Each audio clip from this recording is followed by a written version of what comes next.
यादव जी।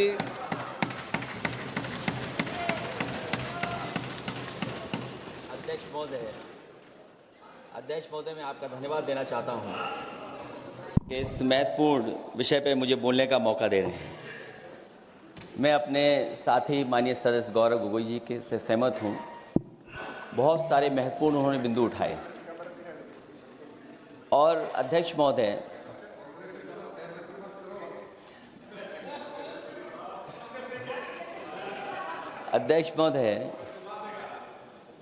मुझसे ज़्यादा मेरे रिश्ते शायद हमारे विपक्ष के लोग ज़्यादा जान रहे हैं और जितना विपक्ष के लोग नज़र रखेंगे मैं समझता हूँ उतना रिश्ते और मजबूत हो जाएंगे। अध्यक्ष महोदय, मैं आंदोलन को बहुत दूर से देख रहा था और उस आंदोलन में जो जीत के बाद नारा लगा, एक नारा लगा अध्यक्ष महोदय, सरकार के खिलाफ नारा लगा कि सरकार को ये अहंकार था कि सरकार झुकती नहीं है, लेकिन उन्हीं नई पीढ़ी के लोगों ने ये वो नारा दिया कि झुकाने वाला चाहिए, सरकार भी झुकती है और सरकारों को झुकाना भी नौजवानों को आता है। सरकार झुकी और स्वीकार किया उन्होंने। जो करोड़ों नौजवान जो मांग कर रहे थे कि सबसे पहले जो मंत्री जी हैं वो इस्तीफा दें, और बिंदु दूसरे अलग हैं जो हम लोगों को जानकारी में मिल रहा है। अध्यक्ष महोदय, सरकार हर विषय पर स्वीकार किया है, लेकिन पता नहीं अध्यक्ष महोदय ये बात समझ में नहीं आ रही है कि सदन में उन आश्वासनों को क्यों नहीं रख रही है सरकार, जो सहमति बनी है। और उसके बाद अध्यक्ष महोदय, हम लोगों ने देखा कि जब मंत्री जी लौटे हैं, मंत्री नहीं रहे, उसके बाद सदन के बाहर उनका स्वागत किया गया। अध्यक्ष महोदय, जो स्वागत हुआ उसके लिए हमें कोई शिकायत नहीं है, लेकिन माननीय सदस्यों को कितनी बड़ी राहत मिली होगी, कितने बड़े संकट से बचाया उन्होंने।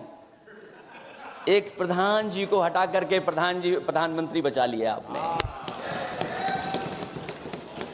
और ऐसा अध्यक्ष महोदय आंदोलन किसी ने नहीं देखा, जिस आंदोलन में नई पीढ़ी के लोग, कम उम्र के लोग निकल करके आ गए और जो नारे दिए गए। ये सरकार पिछले कई वर्षों से नकारात्मक प्रचार पर टिकी हुई थी, नकारात्मक राजनीति करती थी और न जाने कितने हजार करोड़ रुपए खर्च किए होंगे सरकार ने नकारात्मक राजनीति के लिए। लेकिन नई पीढ़ी को मैं बधाई देना चाहता हूं, उनके मनोबल को और उनकी एकता को, और जिस तरीके से उन्होंने प्रचार किया, अंततः सरकार को झुकना पड़ गया। भाजपा वचन नहीं देती, जुमला देती है।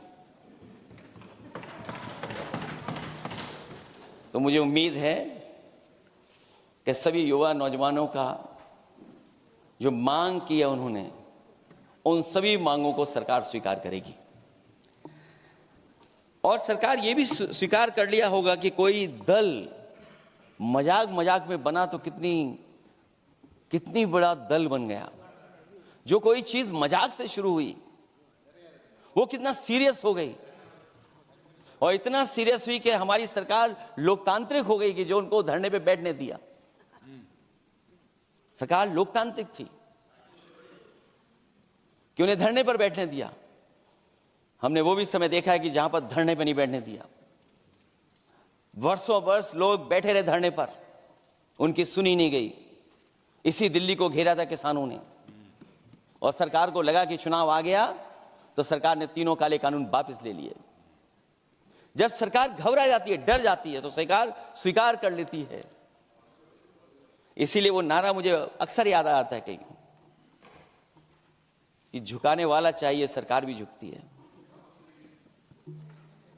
जो विषय लाया गया है कि prevention of unlawful means act, सरकार को कम से कम ये बताना चाहिए था कि 2024 में जब ये लेकर के आए थे तो आज 2026 में कैसे पेपर लीक हो। और केवल गिनती के 1-2 पेपर लीक नहीं हुए हैं।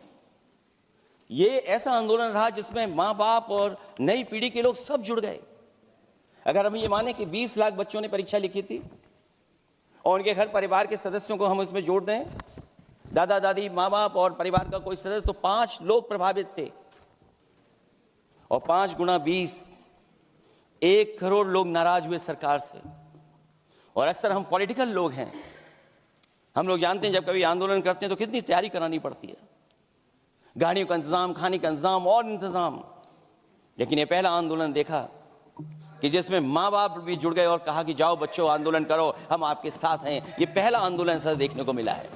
और केवल दिल्ली में नहीं हुआ ये, केवल दिल्ली में नहीं हुआ ये। अगर ये बात गलत है, अगर ये बात अध्यक्ष महोदय गलत लग रही है, तो देश के होम मिनिस्टर साहब को ले आइए, वो सब एक्सप्लेन कर देंगे।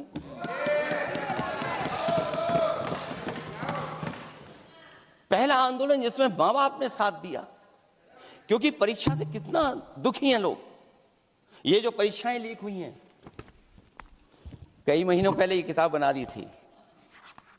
और अध्यक्ष महोदय, जो लोग चढ़ावा चोरी नहीं बचा पाए, वो पेपर लीक कैसे बचा पाएंगे? जो भगवान के दरबार से दान गायब हो गया, दान चला गया, वो लोग पेपर लीक बचाएंगे? किस कानून को, जो कानून पहले बनाया उसी कानून का संशोधन करके लेकर आए हैं? किसकी आंखों में आप धूल झोंक रहे हैं? और अगर कानून से बच रहा होता तो भाजपा की 10 साल की सरकार में 20 परीक्षाएं कैसे लीक हो गई? 20 परीक्षाएं लीक हुई अध्यक्ष महोदय, जिसमें कोर्ट तक जाना पड़ा, उसके बाद परीक्षा रद्द हुई है। दरोगा भर्ती का पेपर लीक हो गया, जूनियर इंजीनियरिंग के भर्ती का पेपर लीक हो गया, ग्राम विकास पंचायत अधिकारी का पर्चा लीक हो गया, नलकूप चालक भर्ती का, यूपी टीईटी का परीक्षा लीक हुआ। और एक बार नहीं हुआ, 3 बार पेपर लीक हुआ यूपी टेट का। हाई स्कूल बोर्ड का परीक्षा लीक कर दिया, इंटरमीडिएट की बोर्ड की परीक्षा लीक हुई, इंटरमीडिएट का फिर परीक्षा का लीक हुआ, कई बार हुई। सिपाही भर्ती लीक हुई। आप सोचिए कितनी परीक्षा लीक हुई हैं। और नीट परीक्षा कोई पहली बार लीक नहीं हुई, दोबारा लीक हो गई, कानून बनने के बाद लीक हुई। सहायक प्रोफेसर भर्ती लीक है, लेखपाल भर्ती लीक हुई। यूपी जैसे स्टेट, जो सबसे बड़ा स्टेट है, जहां से प्रधानमंत्री चुनकर के आते हो, वहां तक पेपर लीक हो जा रहा है। और जो संस्था परीक्षा एग्जामिनेशन करा रही है, वो एनटीए में भी आउटसोर्स कर दिया आपने। हम विपक्ष के लोगों को तो डर ये लगता है अध्यक्ष महोदय, कहीं ऐसा ना हो कि ये पूरी सरकार को आउटसोर्स कर दें। आउटसोर्स सरकार है, जो सबसे विश्वसनीय संस्था है, उसमें आउटसोर्स पे आपने कर्मचारियों को रखा हुआ है। किस बात की जवाबदेही है? यही अकाउंटेबिलिटी है आपकी? कहीं अकाउंटेबिलिटी ये तो नहीं है? आप अकाउंटेबिलिटी को ये कहीं समझ बैठे हो कि अकाउंट को भर दे वो एबिलिटी वाला ही हमें चाहिए? कहीं वो अकाउंटेबिलिटी तो नहीं है? आप बताइए, एनटीए को आउटसोर्स किया हुआ है आपने। जिस संस्था की जिम्मेदारी है महत्वपूर्ण परीक्षा कराने की, उसमें सब आउटसोर्स। और ये सच कहा कि कांग्रेस पार्टी के हमारे सदस्य ने मांग की है कि वो हम लोगों को पता होना चाहिए आखिरकार कौन लोग थे जो आउटसोर्स होकर के बैठ करके परीक्षा में इस तरह की घोटाला कर रहे थे। आखिरकार जवाबदेही क्या है, किसकी थी? और फिर केवल नीट की परीक्षा की बात करें और परीक्षाओं की बात करें, अगर हम अध्यक्ष महोदय, जब से सरकार बनी है तब से सरकार की कोशिश रही है कि शिक्षा, परीक्षा और यूनिवर्सिटी का ताना बाना पूरा ध्वस्त हो जाए, उसको एक रंगी बना दें हम,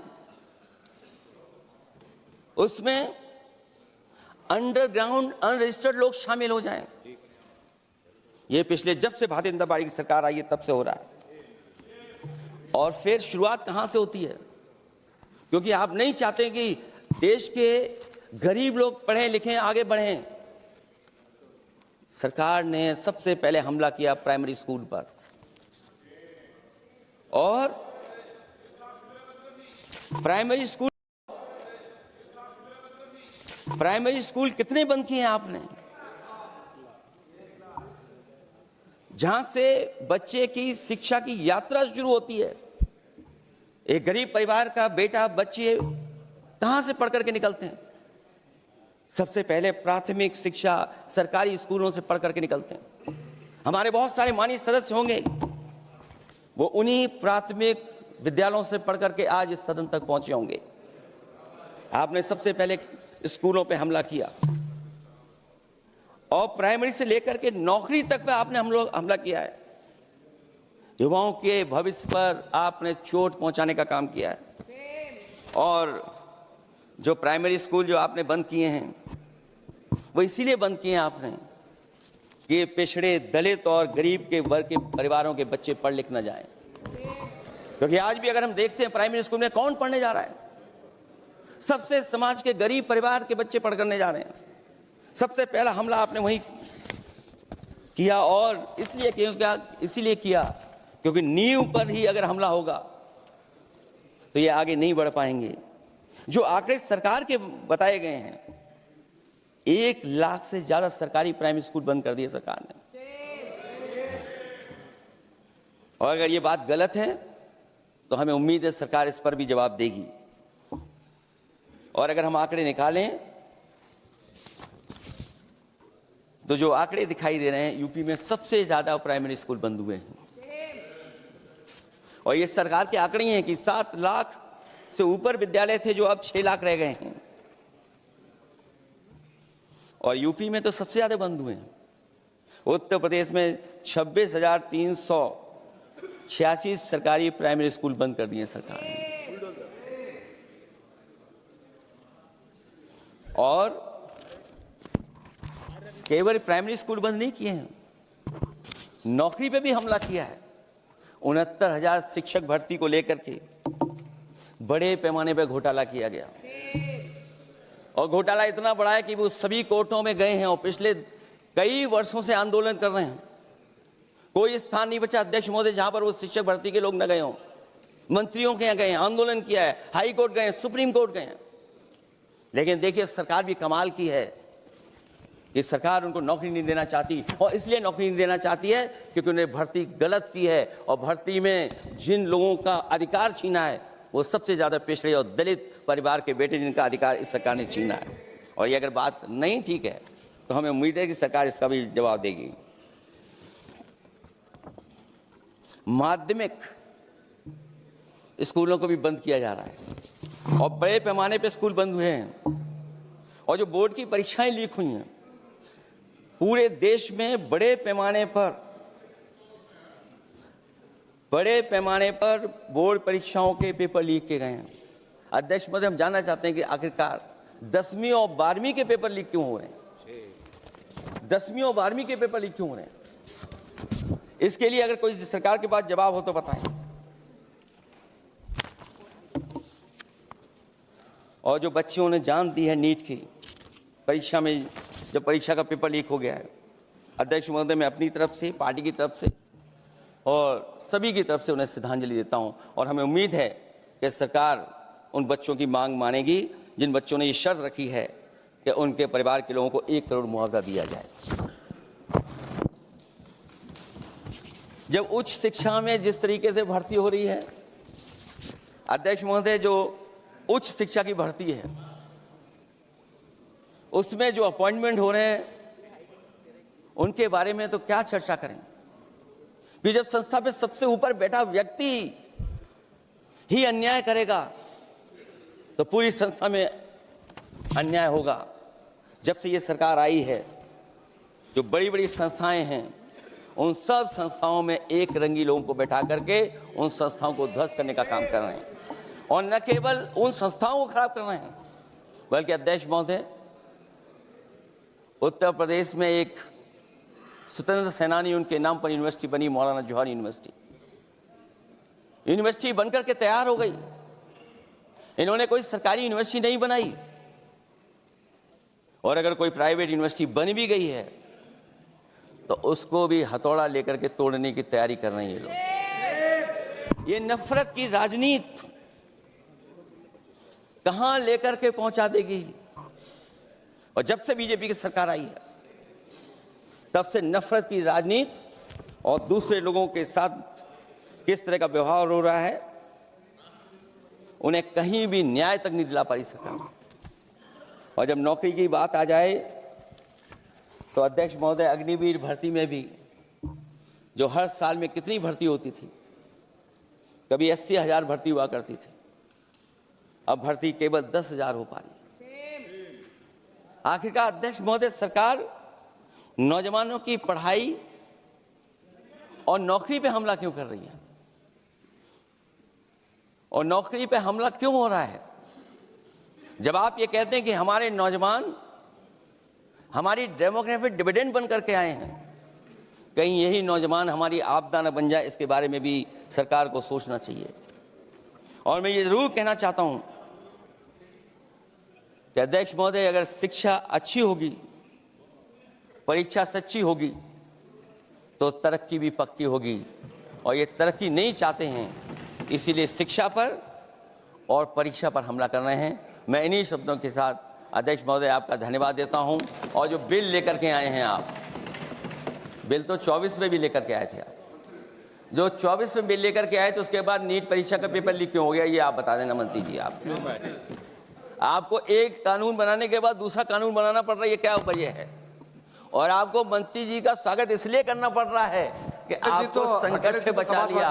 और अगर अखिलेश जी तो समाजवादी है। मैं पूछना चाहता हूं कि छात्रों का आंदोलन के बाद सरकार उनका बात सुन के पार्लियामेंट में बिल लेके आता है, ये अच्छा है, या जो आंदोलन होता है तो उसको कुचलने के लिए देश में इमरजेंसी लगा देता है, वो अच्छा? आप बता दीजिए। अध्यक्ष